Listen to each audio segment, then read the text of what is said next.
everyone, today I'm in Auckland and behind me is the 2024 GS Mitsubishi ASX, and as usual I'm going to review it. This particular version is what they call in New Zealand the Black Edition. We don't get that in Australia, but it's still one of the base model. In this review, what I'm going to do is going to take you around the exterior of the car, then we're going to have a look at the interior car, and then finally I'm going to talk about what the car's like to drive on the road. If you haven't already done so, please subscribe to this channel by pressing the subscribe button below. Alright, let's take a closer look at this Mitsubishi ASX.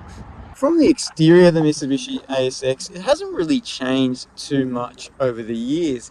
Originally, when it was brought out, it was the first of many of Mitsubishi's that come out with a more modern look, but I thought they would have changed it more over the years. As we look at the front here, you can see with the Black Edition, it's got that black grille at the front there, compared to the other ones which would have a chrome grille. You've got some slim headlights there, and you've got the fog lights down below the headlights.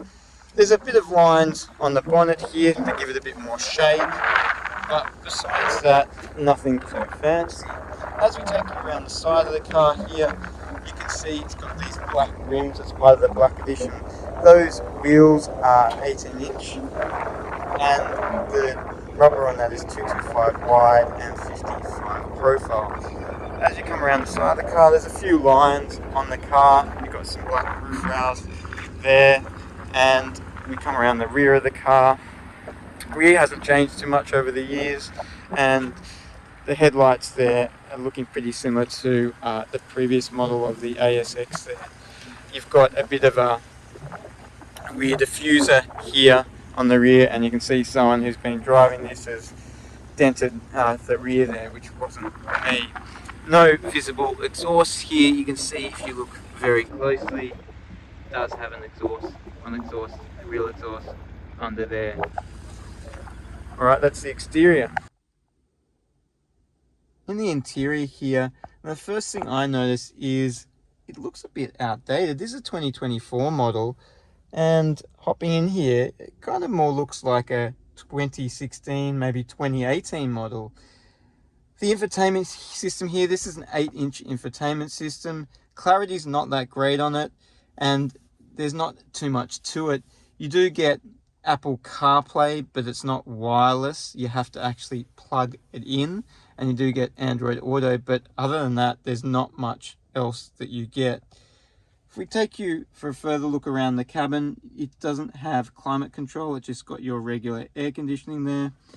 And then you've got USB-A ports, no USB-C ports, which is a bit of a problem if you don't carry a USB-A port around like me, because then, well, you can't connect to Apple CarPlay, you can't charge your phone on it, and it all is a bit useless there.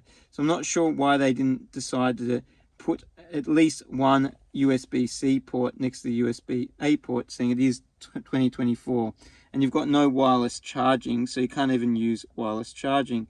Some storage down there where you can put a phone. Then you've got your regular gear stick in. It looks like it's actually from a different era, this gear stick. It's got some red stitching around there to give it more of a sporty look. It's got a proper handbrake here. It's been a while since I've seen that in a new car. You've got the red stitching around the handbrake, and then you've got two cup holders. Center console here has an okay amount of storage. You do have a charging socket there.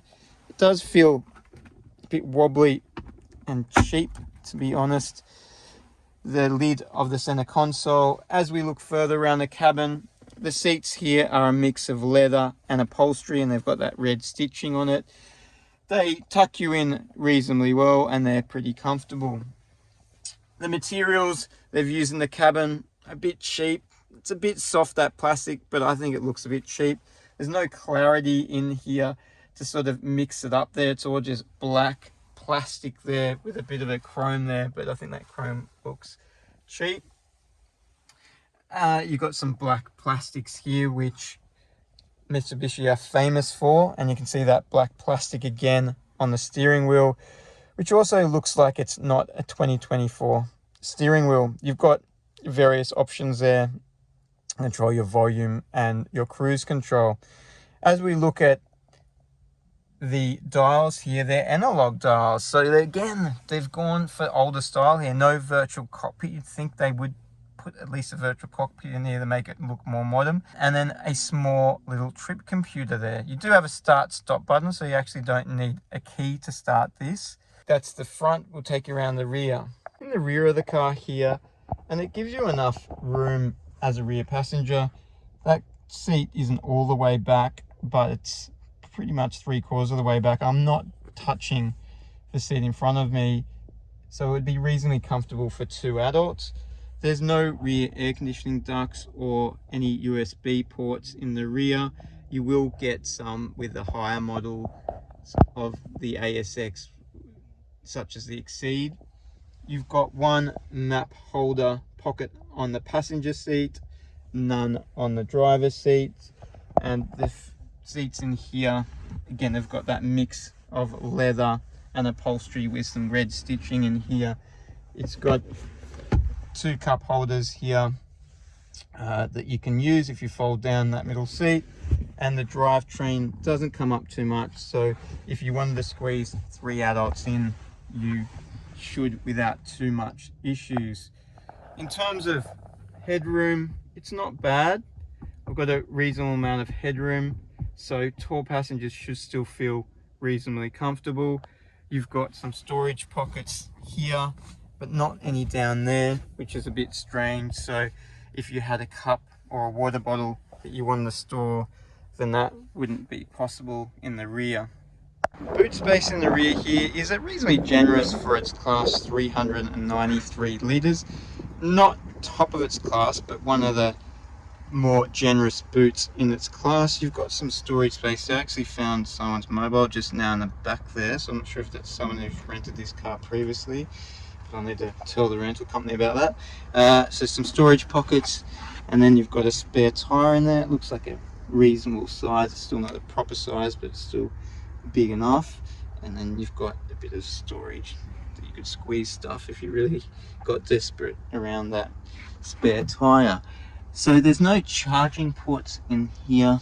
You've got your cargo cover, and you've got 2 child tethers there for those with children and wanting to put baby seats in the back. It's got some manual close in this, no automatic, but that will come with the automatic close, will come with the higher models. So what's the ASX like to drive on the road? Well, firstly, driving it around, kind of similar to what I said about the interior, it feels outdated. It's not that smooth on the road. The suspension rides reasonably hard, and it's not offset by any spectacular handling. And there is also a reasonable amount of road noise once on the highway. And then there's the technology. This has got barely any technology in it. It is a base model, but literally the only technology it has on it is low speed AEB, so that's automatic emergency braking. It doesn't have lane departure warning. It doesn't have side assist. It does have a rear parking camera and rear sensors, but literally that's about it in terms of technology. They just don't give you anything. And these days, with other similar cars giving you pretty much everything, I'm not sure why they didn't just throw in everything within this standard model.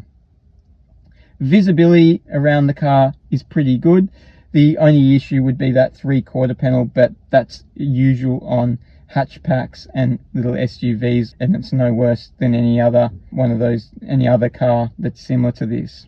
The stereo system in this, it's a 4-speaker stereo system. Yeah, 4 speakers. I don't remember the last time I drove a car with only 4 speakers in it. And as you would expect, it's a pretty basic system. It doesn't sound that great at all. You can, if you went for the Exceed, which is the top of the range model, you do get a better system in it. It's then a 9-speaker Rockford Fosgate system in it, and that will be a lot better than this system, but this standard system is very, very basic, so they're continuing with getting a bit cheap with this car, I think. So the engine in this is a 2-litre 4-cylinder engine, and it's naturally aspirated, and it puts out 110 kilowatts and 195 newton meters of torque, And as you would expect from those figures, it's not very powerful. You mate that with the CVT automatic gearbox that this has got, and it doesn't make for the best driving experience in terms of acceleration. It actually feels pretty underpowered to me with the combination of not a powerful engine and the CVT automatic gearbox. You hear a bit of noise, but you don't actually go that far. Brakes on this are solid, you brake fairly confidently. Fuel consumption is a claimed 7.5 litres per 100 kilometres, which is okay, it's not too bad. And you've got actually a reasonable sized fuel tank in this. It's got a 63 litre fuel tank. You get some good range on that on the highway. But there's no start-stop technology, so come the city, it may make the fuel range go up. So all in all, what do I think of this car? Look, I'm not a big fan of it. I know it's not expensive. This model is about $25,000 to $26,000, which is not too bad. But if you spend a bit more, like $30,000 plus, you could get a lot more car, a lot more technology than is available in this. It just seems very outdated to me, from the look of the interior, from the missing technology, from the way it drives.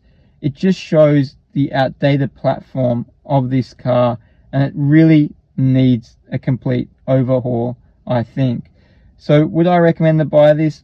Unfortunately, if you've bought one, I'm hoping you like it, and maybe you've gone for a model that's a bit higher than this, so you've got a bit more technology and a few more features, and it drives a bit nicer. But this model hasn't impressed me at all. I've been a bit disappointed about it. I definitely wouldn't recommend buying one. Thanks for watching the review.